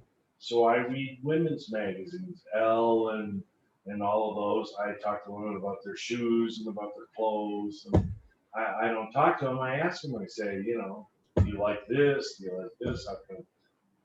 Is it nicer to buy a pair of shoes that you got for really cheap, but everybody thinks are expensive? Or do you want to really have that really expensive pair of shoes so you can tell everybody how expensive it was? You know, everybody's got their own way. It tells you all kinds of things about them having these conversations. And so what I'm hoping that you all get from this is that the secret, it really is the secret, no matter where you are. I would make you a bet. Everybody who's on this call, if you have existing clientele, here's what I would do. I would get on the phone to Monday and I'd say, hi, this is me. I just saw this Zoom meeting with David Kinder and Thomas Love and Jim Ruda and Mueller. And gosh, they raised some questions that I'm terrified that I haven't asked you. I'm just terrified that I haven't made sure that you know the answers to these questions. Would it be possible that I can come over and visit with you and spend half an hour, 45 minutes, and ask you a series of questions? Now, I want you to understand, you guys all think I'm really good. I have a customer in Kohler, Wisconsin, who had $500,000 of stuff with me. And they got to retirement age and they call me on the phone. They say, you know, we would like you to make a recommendation. We have 5 other agents that we're going to look at. And I'm going, what? 500 other agents? How's that possible? I'm your agent. I have all your money. And they said, no, we have $2.5 million in 401k. And I went, what? I have 500,000 bucks of their money and I didn't know anything about it. So this is how I fixed it. I went over there and I said, you know, I really screwed this up really bad. I said, if it's okay, I would like to take a big piece of paper and write down a series of questions that I think you need to answer in order to make the proper decisions for your retirement. Is that okay? Hey, I said, please, will you give me a day? He went home and I wrote 42 questions down, left space for them to answer underneath, took it back to him, and I said, now please don't do this with me here. You two sit at the dining room table, you answer these, and then if you still would like me to help you going forward, call me back.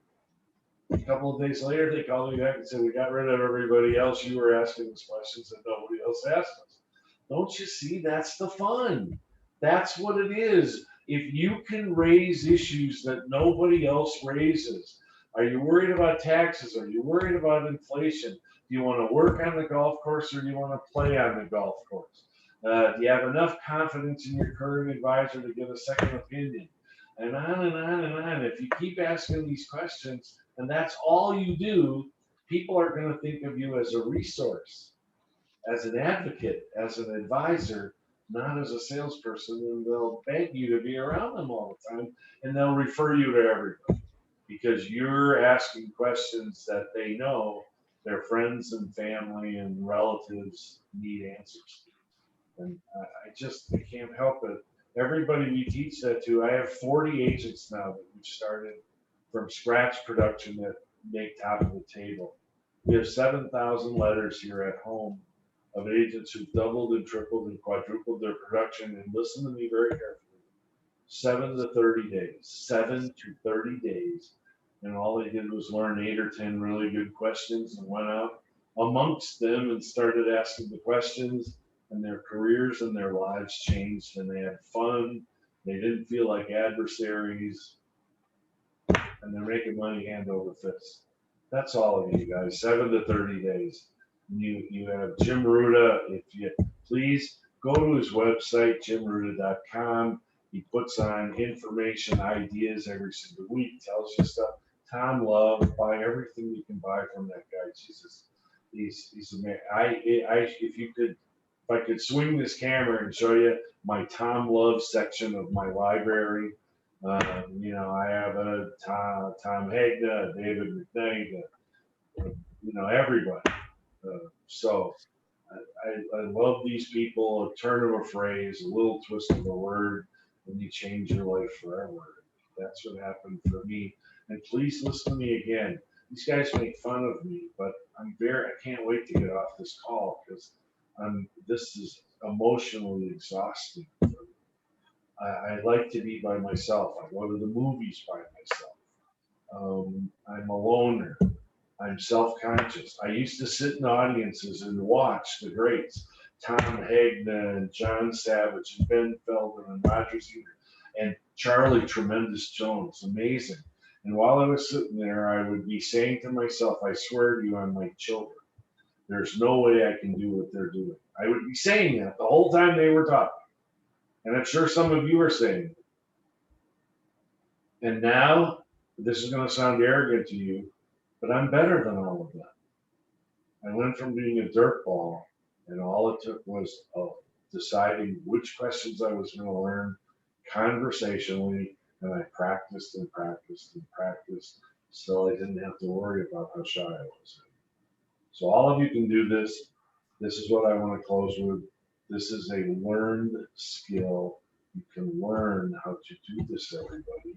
And you can do it quickly, not 6 months, 7 to 30 days. And when you practice, you don't practice in the mirror.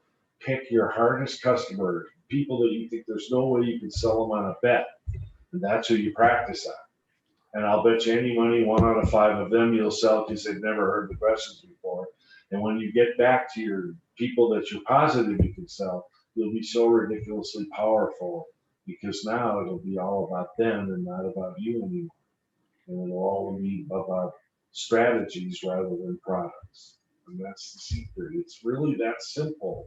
And we try to make it too complex. It's that simple. Wow. Just wow. And Van, you're still fooling me. I think you can't. I think you love being on these things, but you know that's just me. I despise it with a passion. Because please, when I wake up in the morning, I swear to you, this is truth. I look in the mirror. It's called negative self-talk. I go, oh my God, are you old? I can't believe how fat you are. Jesus, are you ugly? Everybody has negative self-talk. If they tell you different, they're lying. And the only way that you get past it is you make a decision to serve somebody else. Then that's how you build self-esteem. Otherwise, I couldn't do it. If I'm sitting here thinking about me, I'm terrified. I don't feel good being judged. I don't feel I measure up. I don't hold a candle to a Jim Ruta or a Tom Love. Not a candle. Wrong. No, but that's how I feel. What I'm trying to get you to get is you can still do it even if you feel this way if you learn the skills. Everybody can do it. It's a learned thing. You all can do it. Some of you, I can see your pictures. You can do it very, very quickly. Wayne, I can see your face. Ron, I can see your face. Mr. Saltzman, I can see your face. You guys can do this, but you have to practice. You can't assume that your joyful personality is going to carry the day. It isn't. Nobody cares about you. The only people they care about is themselves. And when you make a decision that you're going to serve them, they adore you. That's awesome. That leads me to my last question, which is what motivates you today? I mean, each of us, we've all got our goals for about new stuff, trips, achievements, accomplishments.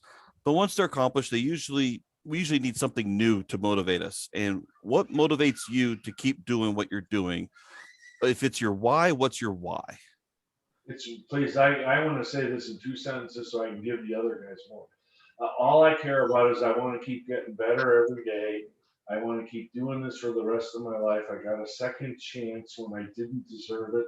Somebody took care of me when I didn't deserve it, and I owe forever, and I love owing.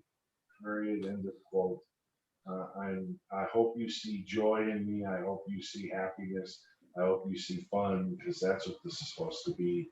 And that's what keeps motivating. I can't wait to wake up every day and do this. I can't wait to meet Tom Love in person and give him a big hug and kiss and tell him how much I appreciate having somebody like that to emulate. Jim Ruda, every time I see him, I hug him and kiss him. I love him. You want to be around people like that. They rub off on you, and that's the joy of what we do.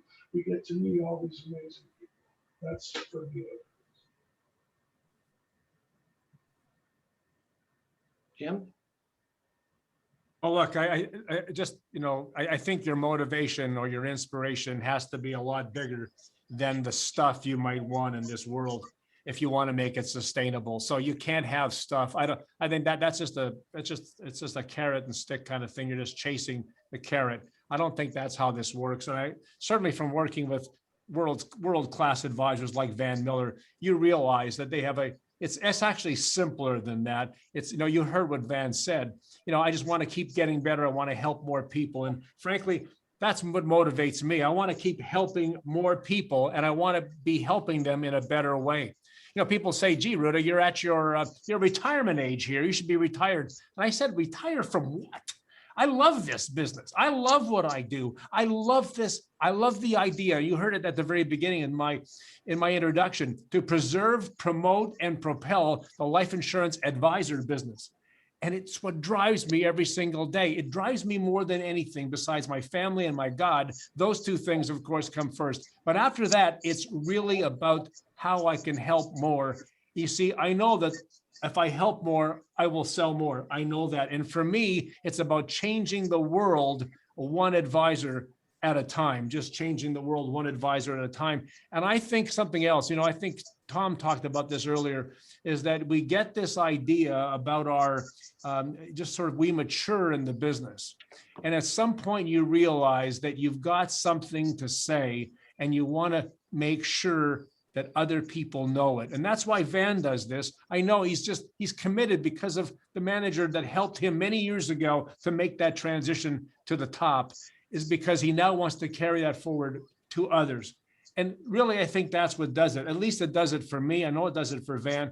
I just want to keep on getting better. I want to keep on helping more, and I want to help better. I want to keep looking for new ways and new angles. And for me, it's this inspiration. That's why I do this. I'm thinking, man, I got pages of notes already on this.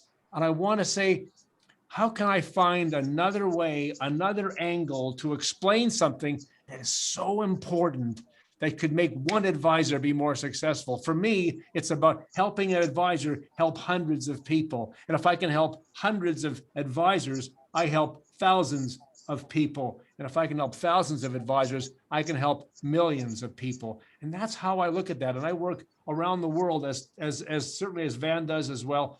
It's something that motivates me, and it's so much bigger than the stuff. The stuff really, after a while, how much stuff do you need? But this is something that is insatiable in me, that I just want to make more and a larger contribution to this world. Like I said, changing the world. And that's the only reason to give a speech, to be in this business, is to change the world one person at a time. And I hope to God, and I pray, honestly, that I do that. And before I get out of this, I want to remind everybody else that on Tuesday of next week, on June 22nd, is one of the biggest days of the year. You want to circle this in your calendar. It happens to be the 70th birthday of somebody on this stage. You know what? Without Van Mueller, I don't think I would be anywhere near the coach I am. So happy birthday, Van Mueller. I love you, man. I love you too. Thank you. So the question, David, is what is my mojo? What motivates you? Right through it. What gets you to do what you do, and why do you do it? Yeah, Tom, don't show us your mojo on the screen. No. Yeah. I'll tell you what, it's an interesting question. I've always been fascinated by people who say, I'm not money motivated, and they always have a lot. And when money is no longer an issue, you're allowed to be yourself. And unfortunately, it's backwards. We want to try and be the nice guy that we are, but we need to make a sale. And desperation, as you all know, is a horrible cologne. It absolutely smells. So when my mojo for me is watching an advisor get it. And I'm telling you, there are regional high office, uppity up executive people at insurance companies that do not get what I do. Because I go out and if I can motivate an audience and I can get them to sell stuff they didn't know they could sell, and they make money, they look at you and go, Tom, well, you didn't make anything on that. I mean, at my expense, I'll fly and talk to people and they'll go, Tom, you need to make money. No, I don't. I only need one person's life to change.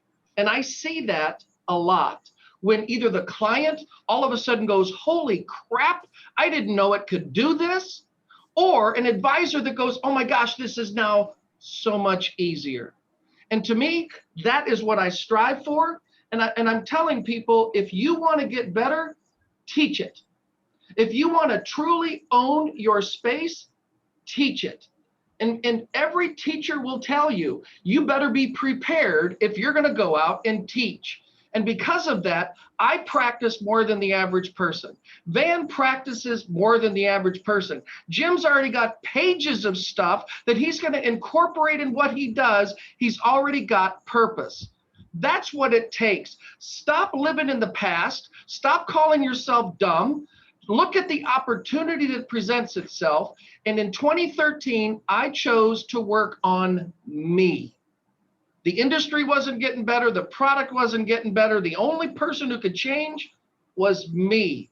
And I made a conscious effort to look inward to change who I was.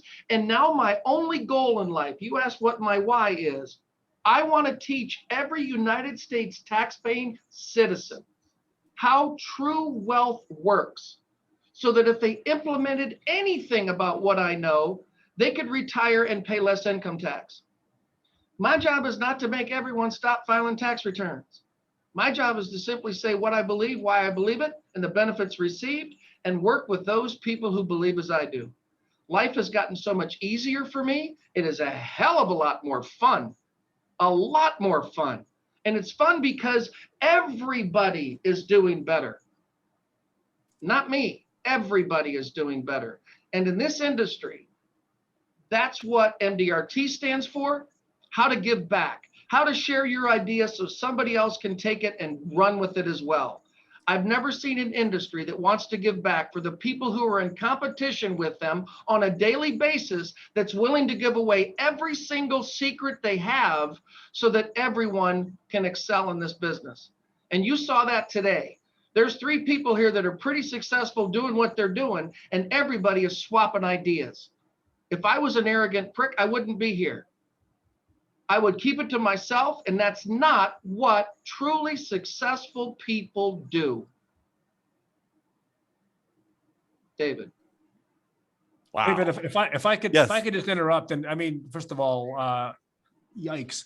It's amazing. I tell you, I get inspired by this, always have been, by top people. Certainly, Tom, you're one of those. There's 2 things I wanted to say, because something that Tom said got me to just reminded me of one of my motivations. Nothing moves me more than seeing great performance. Nothing moves me more than seeing great performance. And it's what I hope I can contribute to on a regular basis. Nothing moves me more than watching an advisor perform better. An advisor, like last year, we take on an advisor in January of last year, somebody who's making about $150,000 a year. At the end of the year, he makes $350,000, and he didn't work any harder, but he learned some things to nearly triple his income. That's what Matt, that's that kind of, by the way, a guy who wouldn't outsmart himself, would actually do what he was told. The most wonderful client I've ever had in so many ways, as far as starting off as he did. Just an amazing guy. And that's one of them. And the other thing related to, people saying, like, money's not a motivator. Tom talked about this. One of the things that is important to remember is that chasing money is kind of like chasing cats. If you chase cats, they run away from you. I have a cat. And the only way I could possibly get that cat is by sitting around and just shaking that bag of treats. The cat will show up. So chasing, when I stopped chasing money, money started chasing me. And that happened not that long ago, frankly. Van knows the ups and downs in my business. And by the way, my income in the year 2000, not that long ago, 0. My income at the end of the year, line 236 in the Canadian T1 tax return, 0. And it is for lots of reasons, but it's a little different today. But I stopped chasing money, and money started chasing me. And I think if you're an advisor today, I think you want to think that same thing. Don't chase the money, chase the help. Do what Tom's doing. I want to help the right people. Do what Van's doing. I want to help these people. I want to give them, look what Tom was saying, one person, I could change their entire lives. That's not chasing money. That's chasing the help. That's chasing being someone that can make a difference. And for all of you out there listening and watching today, remember that. Don't chase the money, chase the help. David? Finally, everybody, if you could thank David for doing this. I mean, this doesn't happen, without some work. So make sure that you send him a little note or you send him an email, tell him thank you and for creating that organization that he's created. It's become quite a big deal, and he's having to install some rules so that people don't abuse it. But I'm grateful to people like him that are willing to establish scenarios like this. So make sure you say thank you, and I want to be the first. Thank you, David, for doing this. And, thank you for introducing me to one of my idols. I'll take a picture and send you and show you my Thomas Love section of my library. It just to get a chance to be on the same program with him. And that is, well, kudos to you too. Thank you. I still want to grow up and be like you. So if I could have a third of the success that you have, I would be thrilled. I do want. David was talking about having an opportunity to kind of brag for just a minute. Guys, you don't know this, Jim and Van, you don't know this, but I have an idea that I want to bounce off you, and I want people on the call to give their opinion. I have licensed professionals forum, and it's not insurance, it's professionals forum that I would like to have and hold in Nashville on an annual basis and have it an industry recognized event. It's going to be well past my lifetime that it's as large as some of the industry stalwarts, but I'd like to have your opinion, and I'd like to get everybody's opinion. If you've got your chat window, if we had a weekend event where we had speakers like what you have right now in Nashville, and had a structure where we could have coaching, we could have sales, we could have et cetera, who would be interested in hearing that? And Jim and Van, would you consider being on the stage? Any way I can help. So like I said, somebody's always 100%, 100%, Tom. Okay, I'm perplexed. Thank you. I'm in. Thank you. All right. Woo. So David, thank you. Well, Try to stay out of trouble. Try some of the ideas we shared with you. We'd love to see you making top of the table on a regular basis. Absolutely. No, I loved your question to me last week when you asked me how many years have you been at top of the table, and I said none. I'm not counting myself out, but it was none. So Van, where do you live? It won't take long. Van, where do you live? I live 100 yards from Northwestern Mutual's home office. That's right, Milwaukee. That's right. Okay. All right. So I'm in Tennessee, and I'm learning the language of the Tennesseans, and everybody in the group kids me. I'm fixing. I'm fixing to fix. And I don't understand. What do you mean by I'm fixing? That means I'm sort of getting ready to get ready. Yeah. Nashville is one of the great foodie cities of late. Yes. Hot fried chicken is killer. Yes. So that's what I'm working with David on. I got to get him off the fixing mode and actually into the doing mode. So, and I've got to pay more attention, because I just thought that Van said that Nashville was the booty city, and I just really, I so apologize for that. Jimmy, it is. It's the booty city and the foodie city. Okay, this is way too much detail, brother. Oh my God. Amazing. Wow. We're going to keep this more family friendly going forward here. My apologies. I take that back right now. No, that was fun. I like. Before he shuts this down, the 30 people that are left. This is the greatest time ever to be in insurance and financial profession. There's never been a time like this. And it is the greatest time ever to sell cash value life insurance. For the first time ever, in the history of the business, if you sell cash value life insurance, you're the competition. Nobody can touch you. Nobody. It's not even close. I don't care what they tell you about Wall Street. I don't care what they tell you about mutual funds, Bitcoin, gold, silver. You can't do what's going to be necessary to be done to have financial and retirement success unless you understand what a foundational product cash value life insurance is. And a lot of you call me and say, well, what's the best? Is it whole life? Is it index universal life? Is it variable life? And the answer is very easy. Yes. Yes. Doesn't matter. Whatever you like, as long as you make sure it does what you It told works. it Yeah. to do. And in combination with annuities, we sell the three most important benefits of the 21st century. We sell guaranteed income you can't outlive.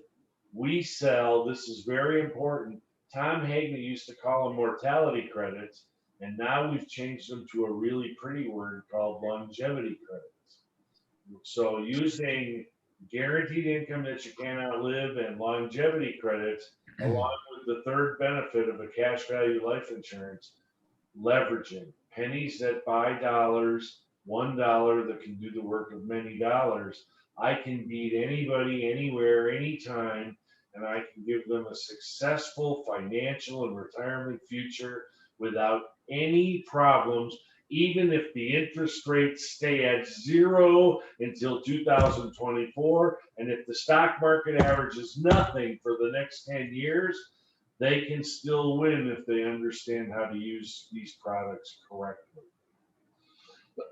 So it's, please, whatever you need to do to join on, everybody else has talked about it. So I'll quick say, I have a website with a newsletter called vanmiller.com. We have thousands of agents who subscribe to it monthly. I work my buns off on it. If you don't have it, sign up today and we'll send you a whole bunch of bonuses. And I'm telling you, all this stuff that we talked about is there in slow motion.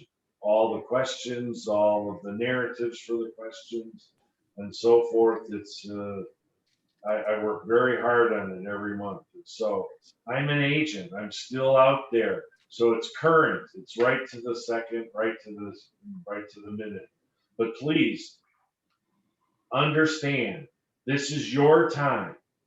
If anybody ever tells you that you're not worth your commissions, or that they tell you life insurance sucks, or I hate annuities and so should you, I want you to call me on the phone and I will whisper sweet nothings in your ear. You're it. Nobody can touch you. Nobody. And if you don't leave this meeting doing that, then the four of us failed you. This is the greatest time ever to do what we do.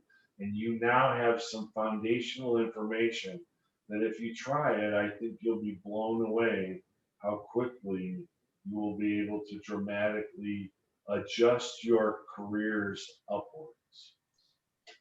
So Perfect. Thank you, Van. Can I say one last thing? By all means, Jim, and Jim, make sure you talk about your event with Bhupinder for on Monday. I'll do that. I wanted to say this, and to pick up on, just piggyback on what Van said. This is the best time ever to be in the business. I think that the pandemic-induced reality has also brought up something else that makes the life insurance advisor business even more valuable than ever. I call this essential financial security. And to me, this is what people are seeing. They've had a lot of uncertainty and insecurity during the last 16 months. Your job to help them with the essential financial security, these things that build peace of mind, that is the quality of life. These are the basics, those foundational things that Van talks about, make a huge difference, and it'll carry us forward. This is so important today that we talk about essential financial security. And honestly, I even have a fabulous map about this. This is my great demo here. But all I've done is only one thing: move the plan up the pyramid and made sure that the essentials, whatever you think is essential, that they come first. You want to plan while protected, not plan while exposed to insurable threats. Put in the extras after the plan, but get those essentials in. I think that's the one job that you, as a life insurance advisor, life insurance agent, can do that nobody else can do. Nobody else can. I just encourage you to do that. If you need more information, ask me. I can send you information. I'm happy to help. I've got a whole piece on how to eliminate essential financial insecurity, and I know it can help you big time. As far as what David was saying with respect to my event on Tuesday next week, this is, again, we're celebrating Van's birthday, apparently, with a meeting with my good buddy Bhupinder Anand from London, England, a guy who is a sales wordsmith wizard. The guy is extraordinary, and he's somebody you will learn a ton from. You can get that information, by the way. You've seen that on as announcements on life insurance discussion group and life insurance agent discussion group. And I thank you very much, David, for that. And it's a delight that you would do that. You can get that at advisorcraft.com/global masterclass, or just go to advisorcraft.com. It's at the very top of the front page. You can't miss it. It's an opportunity. We've got people from 9 countries coming. We're into triple digits as far as people attending. You will not miss it. And you also get the recording when we're done and the handouts from Bhupinder. It's a conversation he and I are having, much like this, over 2 hours. It will be extraordinary. David, I want to thank you very much. I am blessed. God blesses me every single day that I can be associated with this business and associated with great people like my good friend Van Mueller, who I've known for more than 15 years, and my friend Tom Love. This is a blessing to me. I want to thank everyone for being here. I want to thank you, David, for what you did and what you do to keep this industry together and to grow it more. God bless you, and God bless all of us on this call. Thank you for the opportunity to be part of this panel today. Oh, thank you for being here. Believe me, I am the primary beneficiary of this one. Tom, please, let's finish it off. We've got Real Talk. We do that on Wednesday. You want to talk a little bit about that, and then the boot camp? Yeah, the boot camp I think is next week. There's a fee for that. You'll get the workbook. Yeah, it's about 6 hours long. We're going to finish with 5 sales ideas on actually on a napkin where you can open up 6-figure contributions to life insurance. And it's really the why behind what we do and how it works. That's a $500 fee, and you have to register at thebreakawayleague.com, I think is where it is. Yeah, it's under events. And although I checked it a couple hours ago, registration was not yet open, but I emailed Ben. So hopefully that'll be taken care of soon. And Real Talk at the Table, I guess is what it's called, or fireside chat, something like that. This is a non-working fireplace, but this is not one of those stupid curtains that kind of hang behind it. Actually, I nailed it against the wall. But what we do is we just spend an hour opening conversations about really anything.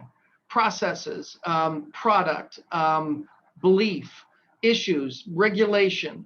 One of the neat things that I have when I was on the board of AALU is that organization, which is now FinSecca, Financial Security for All, really has their pulse on what's going on in Washington. And now I'm on the foundation board for FinSecca, trying to raise money to keep the message in Congress, because I've often heard, know your congressman. And I'm telling you, congressmen don't want to know you. Yes, they do. Yes, they do. They do want to know us, and they want to hear from us. So if you cannot afford to go to Washington, then send a check to someone who can go and represent what it is we're talking about today. This does not happen free. Everything we get to enjoy is not because they like us. It's because people in Washington are pushing our agenda for the benefit of the American people. And it's an organization that I am proud to represent. That's one of the things that we could talk about at Real Talk at the Table. So it's open to everybody. Every 2 weeks, I will be here, whether there's 4 people or 40 people or soon to be 400. I want to hear from everybody. It's an open forum. And then if you're interested in learning more about what it is that the Breakaway League does, it's thebreakawayleague.com. Thank you, David. And again, I want to thank Van and Jim. This was a pipe dream for me. I just happenstance said to David, why don't we see if we can get 2 of the best in the world to come up with me? Because like I said, I don't feel worthy of being here, but watching the interaction, I will tell you this, what I love about this industry, Every single personality trait can be represented. We all know of people in the business that we wouldn't even talk to, yet they're successful. And because there's a spot for everyone in this industry. This is the greatest business in the world. Start treating it as such. Awesome. Thank you so much. We're going to wrap it up. This was amazing. We're going to have it uploaded on YouTube because it will be probably a different view of the frames and everything, but it'll be on there because we want to help promote, especially if we come up to some dates for the professionals forum and the event. This will be part of the marketing. So we're going to have some fun with that. So Van and Jim, we're thinking of this February of next year. Okay. Let me know. Let me know, brother. All righty, we'll be there. Thank you. Thanks, guys. Appreciate everybody. Thank you all. God bless. Thank you. Thank you. Happy birthday, Van. Happy birthday, Van. Happy birthday. He left. See you guys.